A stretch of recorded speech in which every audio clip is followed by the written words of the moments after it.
Nepal cricket संघ क्यानले नयाँ प्रशिक्षकको खोजीका लागि खुला गरेको आवेदनमा 70 जना भन्दा बढीले इच्छा व्यक्त गरेका छन्। भारतीय प्रशिक्षक मन्टी देसाईको करार सकिएपछि क्यानले नयाँ प्रशिक्षक नियुक्ति गर्ने प्रक्रिया अघि बढाएको हो। फागुन 3 गते आवेदन खुला गरिएको थियो, जसको अन्तिम मिति फेब्रुअरी 28 तोकिएको थियो। क्यान स्रोतका अनुसार निर्धारित समयभित्र 6 दर्जनभन्दा बढी आवेदकहरूले निवेदन दिएका छन्। नेपाल क्रिकेटको प्रशिक्षक बन्न यसपटक उल्लेखनीय चासो देखिएको छ।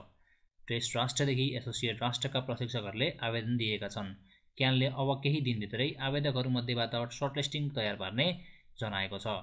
क्यानका अधिकारी अनुसार प्रशिक्षक छनौट गर्दा नामभन्दा पनि नेपालको आवश्यकतालाई प्राथमिकता दिइनेछ।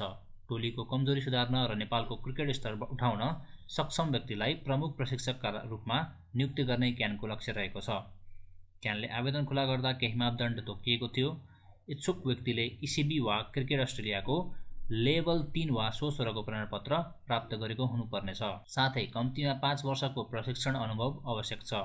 एसोसिएट क्रिकेट राम्रोसँग बुझेका प्रशिक्षकहरूलाई प्राथमिकतामा राखिएको जनाइएको छ।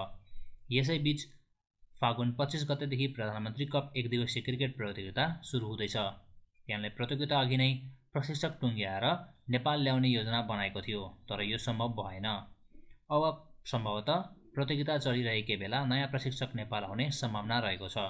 यद्यपि प्रशिक्षकको कार्यकाल कति समयको लागि रहने भन्नेबारे कुनै आधिकारिक जानकारी दिएको छैन।